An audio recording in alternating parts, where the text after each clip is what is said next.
Fala, jogadores! Como vocês estão? Tudo certo? Bem-vindos a mais um vídeo aqui no Poker com Performance.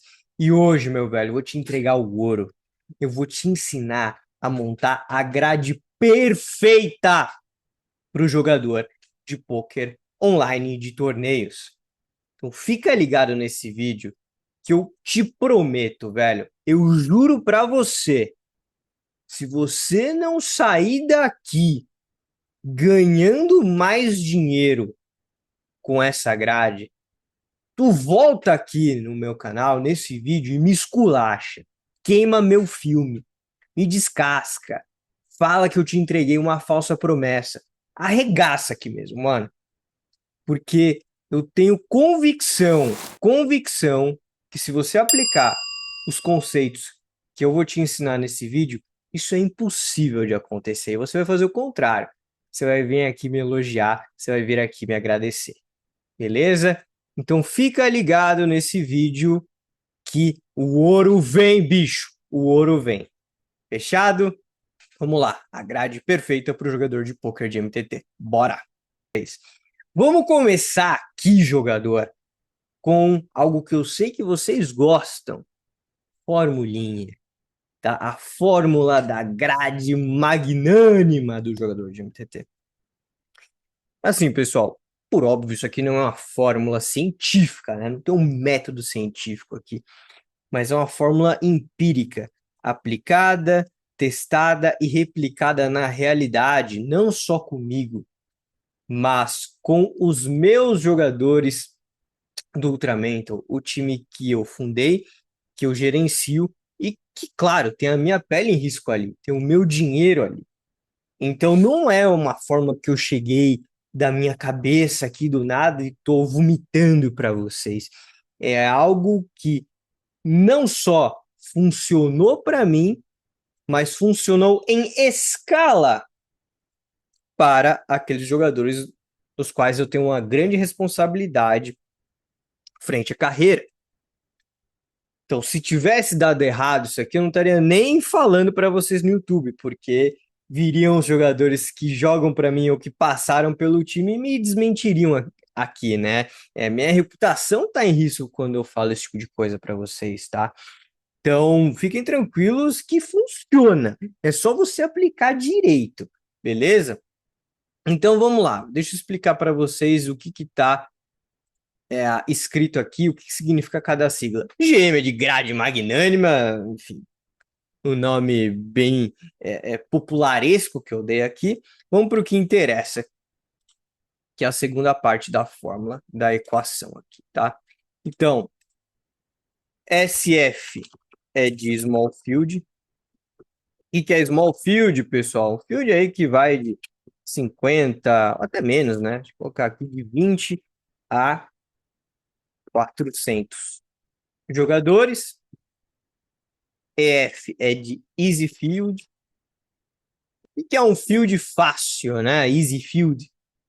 São fields de sites paralelos, CoinPoker, WPT, Party Poker, iPoker e por aí vai.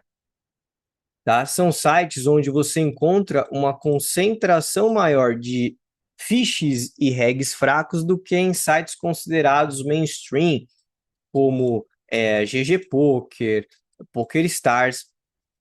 Tá? São sites onde a gente vai encontrar um pouquinho maior de dificuldade. Beleza?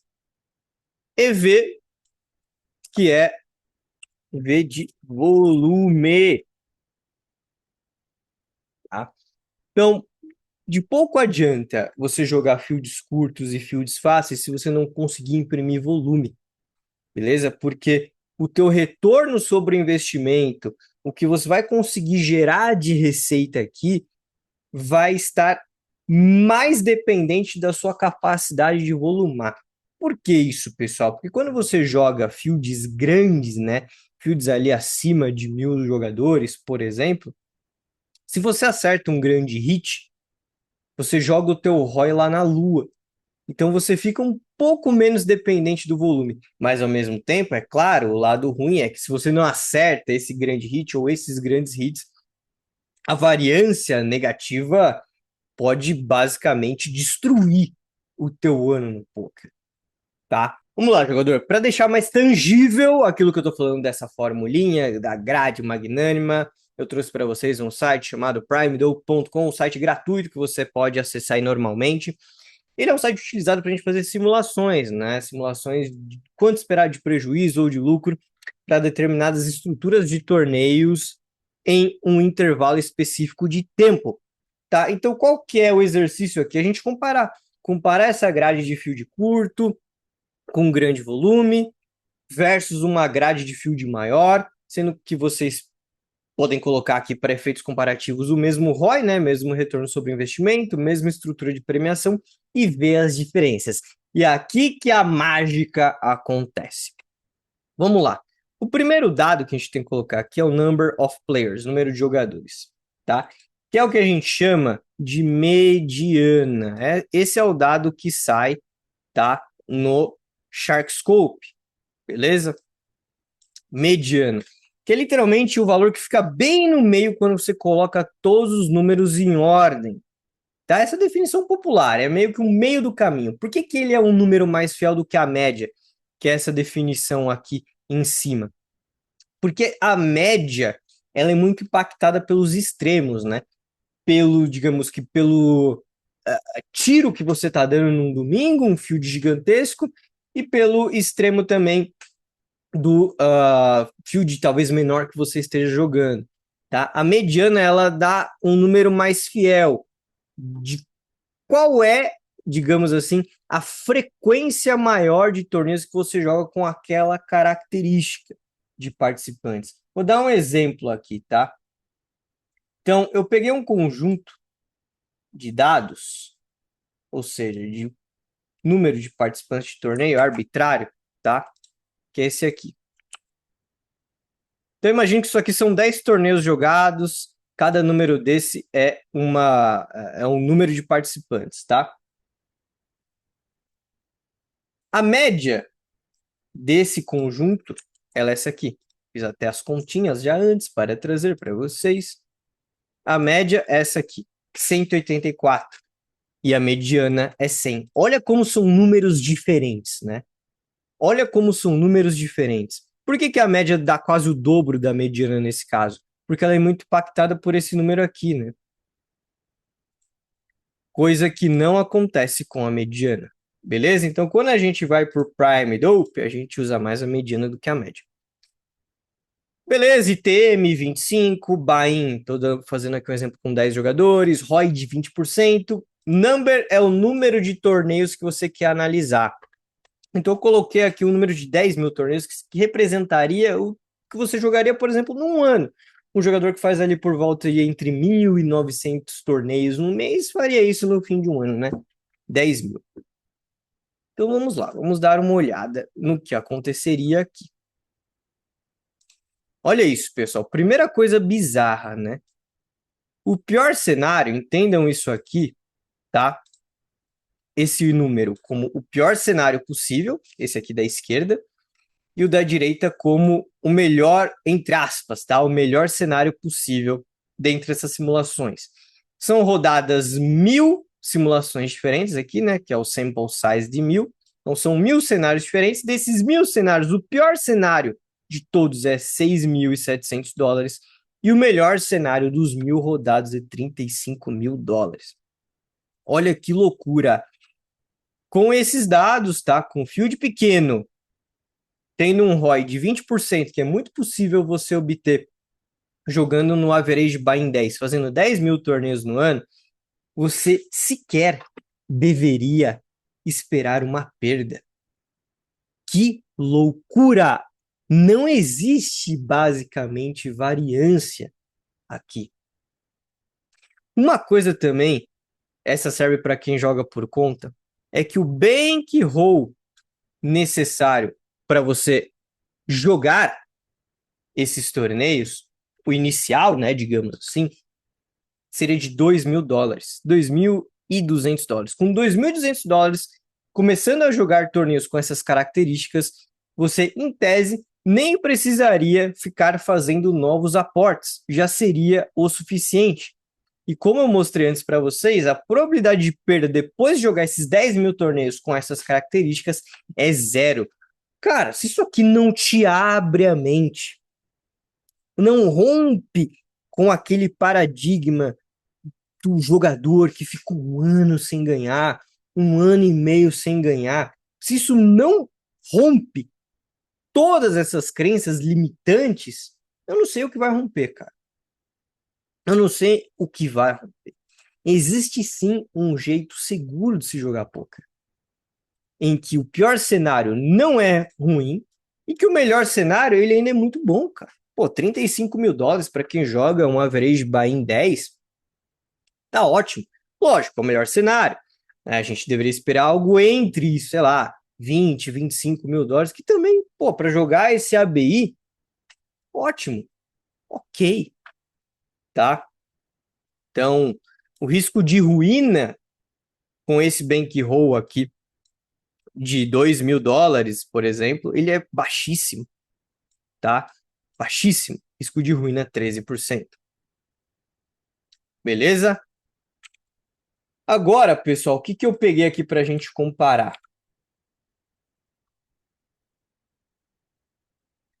Para quem gosta de jogar os fields grandes, né? Mediana de participantes 1.000, então 5 vezes maior, variância muito maior. Mesma coisa, né? Vou até colocar aqui um ROI de 20%, para ser justo. Vou colocar um ROI maior ainda, de 25%. Então eu espero um ROI maior jogando um average field de 1.000, porque, sei lá, vou dar uma irritadinha ali a mais. 10 mil torneios jogados. Beleza? Vamos calcular. Então, mesmo buy-in, tá? Mesma amostragem, ROI maior. Estou sendo até um pouco mais tendencioso aqui. E olha o que acontece, pessoal. Olha o que acontece. Primeiro, que o pior cenário, ele já é de perda. Beleza? Pô, o upside não ficou muito bom com 50% de ROI? Ficou. Mas é claro, né? Você aumentou o teu ROI de 20 para 25. Se a gente colocasse o mesmo ROI, por exemplo, um ROI de 20,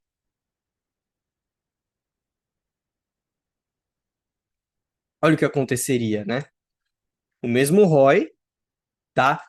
Já te daria um cenário de menos 3.800 dólares e um upside que não é tão maior do que o último que a gente viu, né? É um upside, ou seja, um ganho frente ao outro exemplo. Eu vou voltar.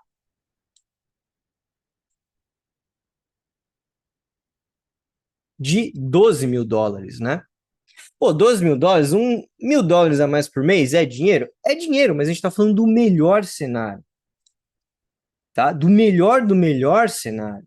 Sendo que nós temos um cenário onde a gente pode perder 4 mil dólares. Quando a gente vai olhar para o bankroll, olha que loucura, né? A gente precisaria, pessoal, para jogar o mesmo average buy-in, o mesmo, tá? O mesmo average buy-in. Se a gente não quiser correr praticamente nenhum risco de perder esse bankroll, de ter que fazer novos aportes, a gente teria que jogar com um bankroll de 8 mil dólares. 8 mil. Rapaziada, isso é 4 vezes mais. 4 vezes mais o que você precisaria para jogar o mesmo average buy-in, o mesmo average buy-in, tá? Em fields mais fáceis, em fields com a previsibilidade maior, onde mesmo que o teu melhor resultado não seja tão bom quanto o resultado de um field grande, mesmo assim a gente está falando de um bom lucro, tá? De 35 mil dólares, beleza? Com simplesmente probabilidade zero de perda, tá? Então, é por isso, rapaziada, que eu mostro para vocês, que eu falo para vocês, que esse é o melhor tipo de grade possível. Você consegue conter a variância, não correr praticamente um risco de perda. Claro que isso está implícito que você precisa ser um jogador que bate o field que você joga. Não adianta você só diminuir a variância, só jogar em site paralelo, porém você está jogando um average buy-in que você ainda não é lucrativo, que você ainda não é um dos melhores, não vai adiantar muito, tá? Tem que ter essa combinação de ser um bom jogador num field fácil, num field curto. Tem que ser essas três combinações. Na verdade, uma quarta que é o volume. Senão não vai adiantar. Beleza? Agora você pode falar aqui. Poucas, mas eu quero correr riscos. Jogador de poker tem que ser risk taker. Tomador de risco. Quero ir para o estouro. Quero ir para a variância total. Beleza. Então aqui nós temos que responder duas perguntas. A primeira delas é: você precisa de dinheiro imediato? Ou seja, você precisa de entradas constantes financeiras? Você não tem, por exemplo, uma reserva financeira ou um patrimônio líquido ou o famoso herdeiro, né? Você não é o famoso herdeiro. Você precisa daquele dinheiro entrando recorrentemente para pagar suas contas, para pagar a escola dos filhos, enfim, para viver. Se você precisa desse dinheiro imediato e constante, não, imediato barra constante, tá? Isso aqui, isso aqui, beleza? Vou pegar aqui a setinha. Isso aqui vai ser muito prejudicial para você, até em termos mentais. Por quê? Porque, novamente, você vai passar por mais variância. Existe um risco de você perder o ano inteiro. A previsibilidade é muito maior. Então, se você precisa de dinheiro entrando constantemente por compromissos financeiros que você tem, porque, sei lá, além dos seus filhos, você ajuda a sua família, né? Você tem dívidas para pagar e por aí vai. Cara, vai por mim. Não é a melhor grade para você. Você está muito suscetível aqui à variância. Está muito vulnerável nesse cenário. E mentalmente falando, para jogadores que estão nesse cenário, né, nessa situação, é muito difícil de lidar com as oscilações normais desse tipo de grade.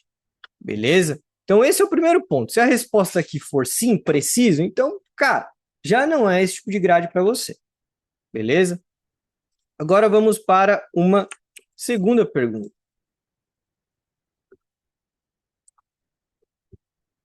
Você lida bem com riscos barra incertezas? Ou seja, você é aquele perfil de pessoa que a gente chama de mais tomadora de risco, um perfil mais arrojado de investimento,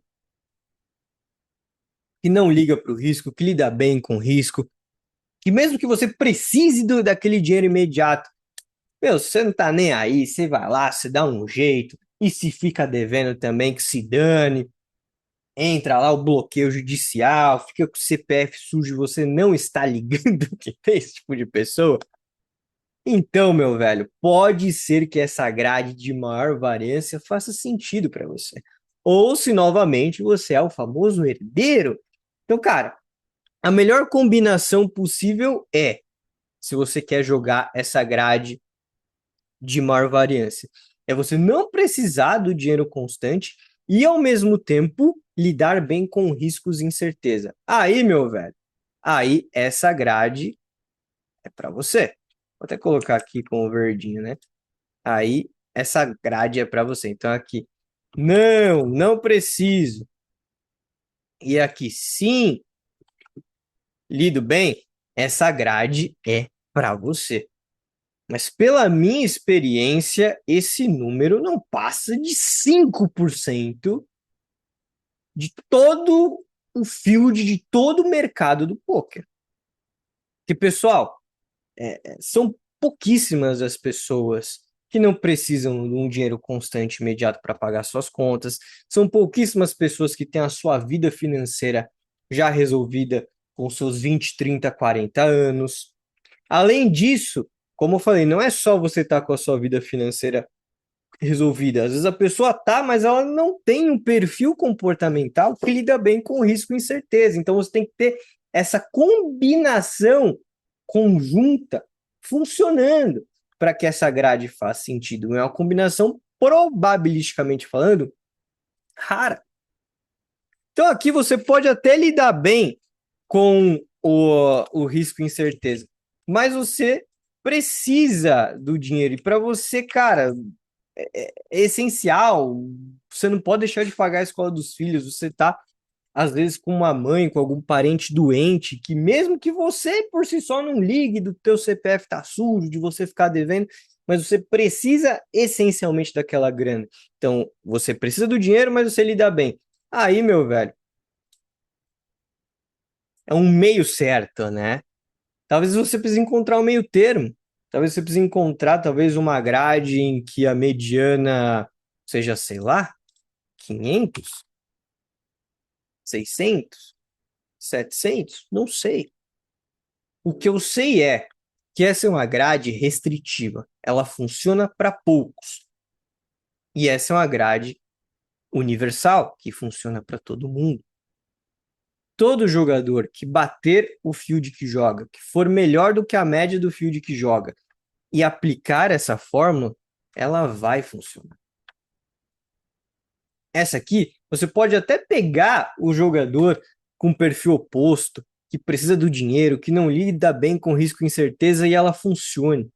Mas você vai depender muito mais da sorte. E as consequências, meu querido, elas são até incalculáveis. Como eu falei, tem um aspecto mental.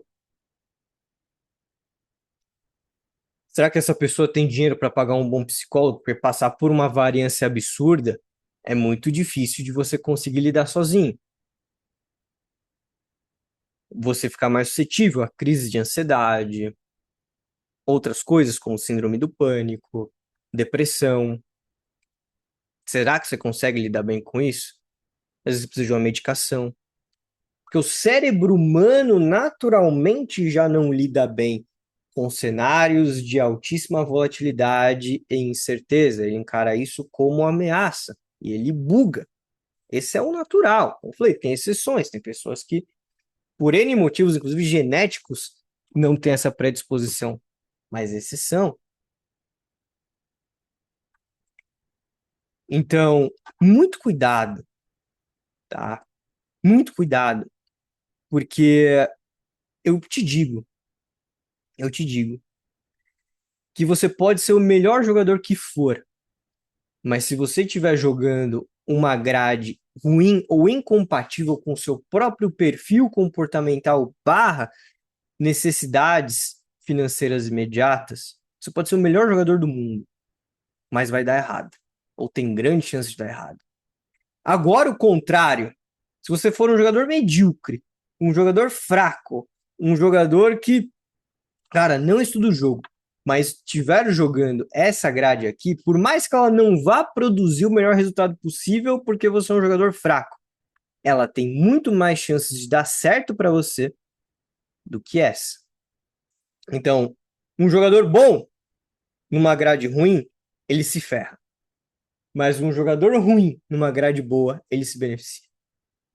Grade é muito mais importante, os torneios que você joga são muito mais importantes do que a sua técnica, muitas vezes. Não menospreze o poder de uma grade bem feita. Beleza? Então, ficamos por aqui hoje, pessoal. Esse é um conteúdo que eu poderia aprofundar muito mais, muita coisa aí que eu trabalho no dia a dia com os meus jogadores, mas aí, meu querido, aí é entregar o ouro demais, né? Beleza? Espero que você tenha curtido. Se você está interessado em alguns dos meus serviços para, de fato, ter uma carreira mais próspera no jogo, clica aqui embaixo, tem bastante coisa. Beleza? Tamo junto, valeu!